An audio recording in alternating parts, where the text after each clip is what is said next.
რა საჭიროებით გავზარდეთ ქათმის იმპორტი? გაგანია პანდემიაში ამ კითხვას ვამდით გუშინ საქმენდელის პირველ ნაწილში იმ მონაცემების კვალდაკვალ, რაც აქცენტმა საუჯრო ბალანსის წინასწარი შედეგების გამოქვეყნებისას დადო და პასუხის ადრესატებიდან მიღებამდე რაც სკეპტიკურად ჩანს, სავის კვლევა წამოგვეწია, რომელშიც კარგად არის ასახული, რამდენად თვითკმარი შეიძლება იყოს საქართველოში ხორცის წარმოების ბაზარი. მარიამ ქოიავა, სავის მმართველი პარტნიორი და ქეთი ვაშაკიძე, ჩინას დირექტორის მოადგილე შემოგვიერთდნენ სტუდიაში. მოგესალმებით, მადლობა იმის რომ ხართ ჩვენთან ერთად. მოგესალმებით. მარიამ, გუშინ ვეცნობოდი თქვენს პრეზენტაციას, სადაც აღნიშნული არის, რომ ხორცის იმპორტის მოცულობა 2020 წელს იყო 56 მილიონზე მეტი. კი ბატონო.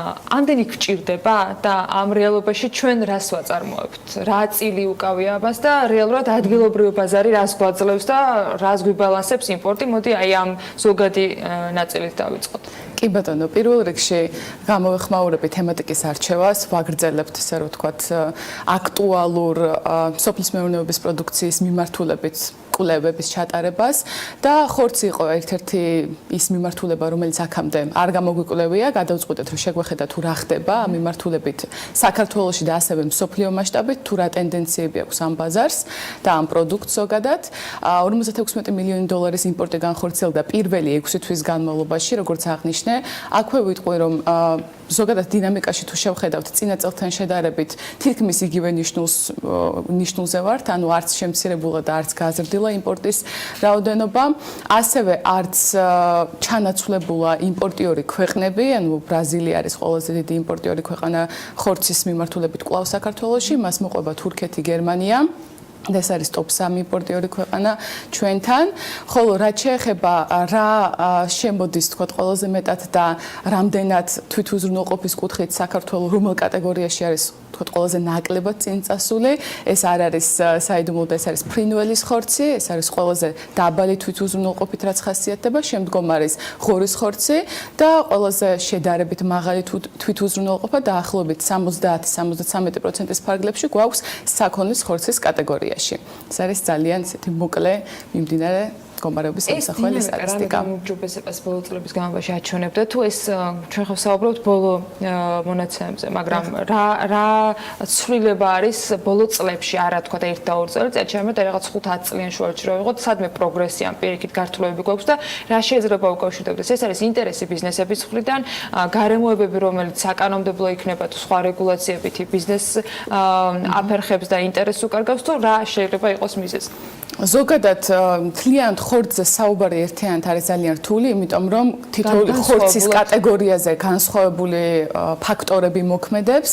მთლიანობაში თუ ავიღებთ თქვათ ხორცის ბაზარს და იმპორტის და ექსპორტის სტატისტიკასაც, აქვე უნდა ვახსენოთ, რომ წლიდან წლამდე მეტნაკლებად არის სტაბილური თვითუზრუნველყოფის კოეფიციენტი, ანუ არ არის გაუმჯობესებისკენ წასული, აქვე უნდა აღნიშნოთაც განსაკუთრებით ფრინველის კუთხით, თუმცა გვაქვს ცხრის ხორცში ეგრეთ წოდებული პიკური ზრდები და კლებები, რაც შემდგომ აისახება იმ კუთხით, რომ თქვათ გაგვაქვს, ანუ ექსპორტს ვახორციელებთ დიდი რაოდენობის ცხრის ხორცს პიკური წარმოდობის დროს ირანსა და აზერბაიჯანში. თუმცა ძირითად მოხმარების კუთხით, რაც არის საქონელი, ღორი და ფრინველი, ამ კუთხით შეგვიძლია ვთქვათ, რომ მეტნაკლებად ერთი და იგივე სტატისტიკა გვაქვს წლების ჭრილში. სავის მიმოხილვაშიც, მარიამ, და საინვესტიციო ბანკების სხვადასხვა მიმოხილვებს და კვლევებს ვარ გაცნობილი, სადაც განსაკუთრებით ფრინველის ხორცზე, როცა არის საუბარი, თვითუზრუნველყოფის ყველაზე მაღალი პოტენციალად არის მონიშნული. ანუ საუბარია, რომ არა მოჭარბებული იმპორტი რეალურად ამ მიმართულებას, ხორცის სხვა მიმართულებებთან ერთად საქართველოში აქვს თვითკმარობაზე გადასვლის, ანუ ადგილობრივი წარმოების გავითარების ერთ-ერთი ყველაზე დიდი პოტენციალი, რითიც ეს ეგრეთ წოდებული ნარატივი იმპორტის უფრო აგრესიულად ჩანაცვლება ადგილობრივი წარმოებით არის შესაძლებელი. იმ მიმოხილვიდან და დაკვირვებიდან გამომდინარე, რაც თქვენმა გუნდმა გააკეთა, თქვენც შეგიძლიათ ანალოგიური გააკეთოთ, არა მხოლოდ ამ კატეგორიაზე, ზოგადად, რომ ეს თვითუზრუნველყოფის კოეფიციენტი საიმედოა, საინვესტიციოდ საინტერესოა ადგილობრივი ბაზისგან გამომდინარე, მით უმეტეს ვიცით, რომ არსებობენ მოთამაშეები, რომლებიც ამ კატეგორიაში უკვე ექსპორტირებას დაკავდნენ. კი ბატონო, საინტერესო კითხვა ნამდვილად. თავისთავად ჩვენს ვეთანხმებით, თქვათ, საერთაშორისო ორგანიზაციების შეფასებებს ამ კატეგორიის კუთხით თვითუზრუნველყოფის ნაწილში, თუმცა სხვა დარგებსაც თუ შევადარებთ, რასთანაც ბოლო პერიოდში შეხება გქონდა, საკმაოდ ბევრი გამოწვევა არის ინვესტიციების კუთხით კონკრეტულად მეფრინველეობის მიმართულებით და ამას ქეთიც უფრო აქტიურად გაშლის ჩემთან ერთად. აქვე ჩვენ ასევე კვლევის ფარგლებში გავაანალიზეთ გამოქვეყნებული დარგში მყოფი კომპანიების გამოქვეყნებული ფინანსური ანგარიშგებები და იმედი გვაქვს რომ ცოტა ხანში 2019 წლის სტატისტიკაც შემოგვემატება და აუცილებლად განვაახლებთ ამას კიდევაც, თუმცა რაც იკვეთება თუნდაც ფინანსური შედეგიდან ერთ-ერთი მნიშვნელოვანი არის ის რომ მომგებიანობის დაჭერა ძალიან უჭირს სექტორს და ერთ-ერთი მთავარი ფაქტორი არის გაზრდილი თვითღირებულება, რაც აი სწორედ საკვების და აი ამ იგივე სიმინდის და სხვა კომბინირებული საკვების გაზრდილი ღირებულებითაც შეიძლება იყოს გამოწვეული. ანუ რასაც ჩვენ მეფრინველეობაში ვაკვირდებით არის ის რომ მხოლოდ თქვათ ბევრი ფერმა კი არ არის საჭირო, არამედ მთლიან ღირებულებათა ჯაჭვში აუცილებლად უნდა ჩავიდეთ და თქვათ იგივე საკვების ნაწილიც უნდა იყოს მოწესრიგებული და ასევე რეგულაციებს ახსენეთ და მათ შორის DGG-ს საკითხიც დღის წესრიგში უკვე დიდი ხანია დგას ამ სექტორის ქეთი დილამშვიდობისა, მადლობა მოგზაურობისთვის. ჩირინას მაგალითზე რა ძირითადი ფაქტორები შეიძლება სავის მიმოხილვიდან და დაკვირვებიდან გამომდინარე ჩვენს დღევანდელ საქმიან დილაში წამოვწიოთ როგორც სტაბილური და ესეთი მდგრადი შეუქცევადი განვითარებისთვის ინდუსტრიისთვის თავარი შემოფერხებელი, აი თქვათ რა არის ამ ყველაფერში, მაგრამ ერთ-ერთი უკვე აღნიშნა საუბარია მუდმივი ცვალებადობა ფასწარმოქმნიდან გამომდინარე იმ ძირითად საშუალებებზე, რაც საბოლოო პროდუქტს წარმოქმნის. არის თუ არა ამაში ლარის ველოტილობა, ბევრი სხვა რამ, რაც ქმნის საბოლოო ჯამში პროდუქტს. Პირველში მადლობა მინდა მოგიწევათ. მადლობა მინდა გადაგიხადოთ გადაცემაში მოწვევისათვის. რაც შეეხება თვითონ დარგს, ან ძალიან მნიშვნელოვანი არის, რომ აქცენტი გაკეთდეს ინდუსტრიულ წარმოებებზე. ინდუსტრიულ წარმოებებზე იქიდან გამომდინარე ინდუსტრიული წარმოების საშუალებით იქნება ცოდნა ქვეყანაში, რომელიც შემდეგ შესაბამისად შესაძლებელია გამოყენებულ იქნას უკვე ბევრი სხვა საწარმო შეიყოს მიბმული ინდუსტრიულად განვითარებულ საწარმოებს. აი მაგალითად ამის მაგალითად თუნდაც ჩირინასა ჩვენ მაქსიმალურად ვცდილობთ, რომ შევქნათ კონკურენტული პროდუქტი ბაზარზე, იქიდან გამომდინარე ძალიან მნიშვნელოვანია რა პროდუქცია საქართველოში იქნება იყოს კონკურენტული იმპორტთან მიმართებაში. რაც შეეხება შემოფერხებელ ფაქტორებს, ანუ სხვა საკითხები შეიძლება აქნას განხილული, თუნდაც ჯანსაღი კონკურენცია, ანუ ის იმპორტული პროდუქცია, რომელიც ქვეყანაში შემოდის, მაგალითად ჩვენ აქტიურად ვითამაშრობთ სოფლის მეურნეობის სამინისტროსთან იმასთან დაკავშირებით, რომ წყლის პროცენტის რეგულაცია მომხდარიყო ფრინველის ხორცში, თუმცა დაახლოებით 2 წლის განმავლობაში მიმდინარეობდა მუშაობა, რაც დამტკიცდა მთავრობის მიერ, თუმცა ჯერჯერობით ველოდებით აღნიშნული ძალის შესვლას 1 ოქტომბერს, დიახ, 1 ოქტომბერს, იმიტომ რომ ძალიან მნიშვნელოვანი არის თამაშის წესები იყოს ერთი და იგივე ნებისმიერ მოთამაშეს როგორც ადგილობრივი წარმოებისათვის, ასევე იმპორტული პროდუქციისათვის. ასევე ძალიან მნიშვნელოვანი საკითხი არის, რომ იმისთვის, რომ ზოგადად დარგი და ხორცის ინდუსტრია ქვეყანაში განვითარდეს, ალბათ აქცენტი გაკეთდეს ნედლ ხორცზე.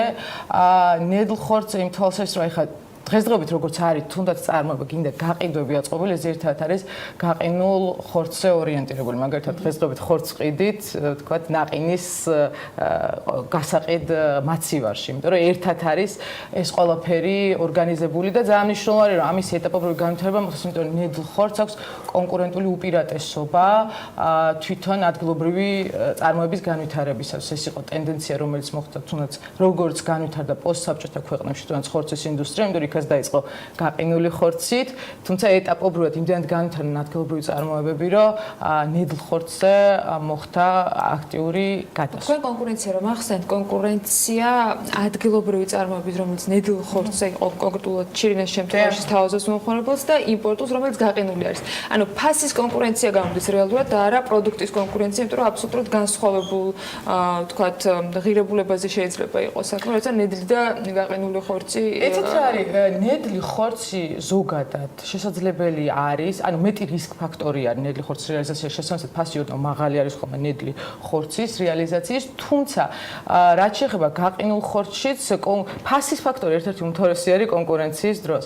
ეხლა მაგალითად ჩვენ შეგვიძლია გავაანალიზოთ თუნდაც რა მოხდა თუნდაც პოსტპანდემიის პერიოდში, როცა ძალიან გაიზარდა იმპორტული პროდუქცია, მათ შორის თურქეთიდან და ძალიან დაბალ ფასად, ანუ რო განაზრება მოხდეს, თუნდაც თვითღირებულებაზე დაბალ ფასად შემოდის, იმიტომ რომ იქაც მოხდა საკმაოდ ვალუტის დევალვაცია თურქეთში და თურქეთსაც ბევრი საექსპორტო ბაზები ჩაეკეტა. შესაძლოა საქართველოს არის ფანტასტიკური ბაზარი იმისთვის, რომ მსგავსი პროდუქციის რეალიზება მოხდეს და როდესაც ძალიან დაბალ ფასად შემოდის, თვითღირებულებაზე უფრო დაბალ ფასად შემოდის პროდუქცია, ძალიან რთულია აღნიშნულისათვის კონკურენციის გაწევა. თუმცა ეს ჩვენი ვალდებულებაც არის და ამასთან აქტიურად მუშაობთ იმისთვის, რომ თუნდაც იქ იყოს პროდუქცია, იყოს შეფუთული პროდუქცია, იყოს იმ სურსათის უვნებლობის მახასიათებლები, რომლებიც აუცილებელია თუნდაც ჩვენი საკანონმდებლო ბაზით.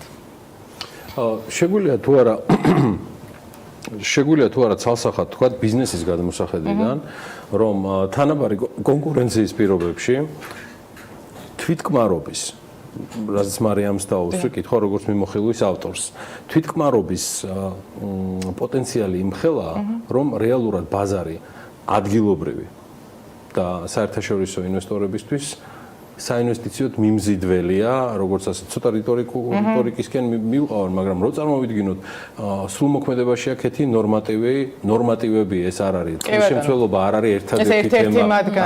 ეს მხოლოდ ერთ-ერთია. სინქრონში არის საგარეო სავაჭრო ურთიერთობები, რომ არ გქონდეს კარები ღია დემპინგური საქონლისთვის. არ ეხება მხოლოდ ქათმის ხორცს, მაგრამ აბსოლუტურად მართალებზანე სტატისტიკა აჩვენებს 130 მილიონი ნავაჭრიდან რეალურად უკაცრავად 700 მილიონი ნავაჭრიდან რაც არსებობს თურქეთიდან მატება არის კონკრეტულად ხორცის მიმართულებით საკმაოდ სერიოზული შარშანდელ წელთა შედარებით და კოვიდ წელიწადზეა საუბარი, მაგრამ ჩემი კითხვა არის საინვესტიციოდ ეს მაინც საინტერესო ბაზრად დარჩენის პოტენციალი აქვს თუ არა? ეს რა არის ჩემი განსახედიდან აქვს იქიდან გამომდინარე რომ თუ ქვეყანა განვითარდება ნედლის პერსპექტივით, ანუ ნედლი ხორცის პერსპექტივით, ნედლ ხორცში, ანუ ადგილობრივ წარმოების განვითარებას აქვს ძალიან დიდი უპირატესობა. ეხლა აქტიურად მიმდინარეობს ასე მუშაობა, ჩვენ ხშირად იყო ამაზე საუბარი, ანუ ჩანაწერი არსებობს საგასახელო კოდექსში, სადაც DGG-სგან განთავისუფლება მოხსნილია კონკრეტულად ქათმის ხორცზე. და ძალიან მნიშვნელოვანია, თუნდაც მაგალითად ნედლი ქათმის ხორცის მიმართულებით მოხდეს ამ DGG-ს მოხსნა, იმიტომ რომ ეს დამატებით ინვესტორებსაც შეუქმნიდა мотиваციას იმისათვის, რომ ქვეყანაში მოახდინონ ინვესტირება და ეს არის საქართველოს არის ერთის მხრივ საქართველოს როგორც ბაზარი, ანუ მოსახლეობა, მაგრამ ამავდროულად კარგი ფლაგმანია თუნდაც ექსპორტისათვის მეზობელ ქვეყნებში. ხა ჩვენ ამისი წარმატებული გამოსცემია თუნდაც ჩვენ გაგვაქვს პროდუქცია აზერბაიჯანში და ასევე მივიღეთ სპეციალურ ნებართვას სომხეთში გატანაზე და ძალიან ეს საქართველოს არის უკვე ნებართვა? კი, ნებართვა არის, კი, მადლობა, დიდი მადლობა. დიახ, ანუ სომხეთზეც არის უკვე ნებართვა, შესაბამისად სომხეთში ჩვენ აქტიურად გვეგონთ პროდუქციის გატანას და ანუ დამნიშნულოვანია რომ აი საკანონმდებლო ბაზა იყოს კარგად და კონკურენტული გარემო, ასევე ეს DGG-ის ფაქტორი ძალიან ხელს შეუწყობდა და ერთს კიდე დავამატებდი რაც მარიამ აღნიშნა, ანუ საკვებ ბაზაზე მეტი ყურადღება. იქიდან ანუ მე ვგულისხმობ აქ კონკრეტულად სიმინს და ხორბალს. იმიტომ რომ რეალურად ძალიან ხარ დამოკიდებული ამ მიმართულებსაც ვთქვათ ექსპორტს, იმპორტზე ვართ დამოკიდებულები და შესაბამისად ძალიან მნიშვნელოვანია რომ აქაც ინდუსტრიული და მსხვილი მწარმოებლები იყვნენ, აი ესე მსხვილი მწარმოებლები იყვნენ, რომელიც შექმნიან ისი პოტენციალიც ნამდვილად არის.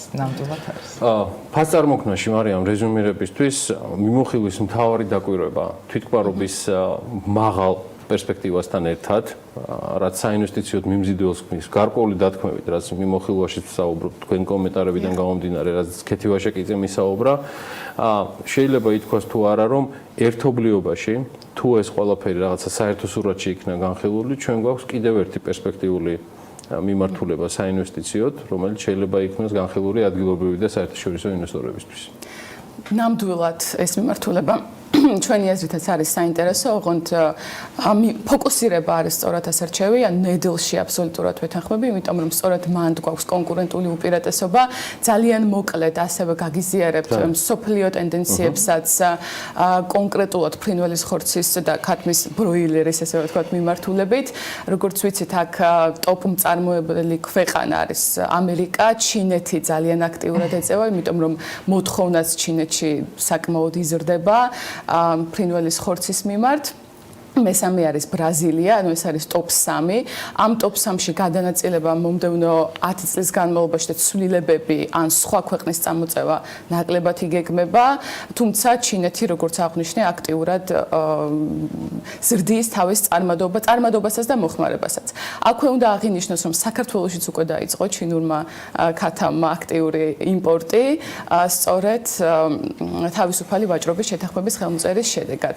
ამას იმიტომ ვამბობ, რომ დროთა განმავლობაში ასევე FAO-ს და OECD-ის სტატისტიკების მიხედვით ქათმის ფრინველის ხორცზე ფასი კიდევ უფრო დაეცემა სოფლიო მასშტაბით, რაც იმას ნიშნავს, რომ იმპორტირებული ხორცი გაყინულ მდგომარეობაში კიდევ უფრო იაფით შეიძლება იყოს. პანდემიაც უკვე დავინახეთ შედეგობრივად, რომ უწყობს ამას ხელს, იმიტომ რომ უბრალოდ ვისაც ჭარბი წარმადობა აქვს, მათთვის სარეალიზაციო ბაზრები კიდევ უფრო მნიშვნელოვანი ხდება.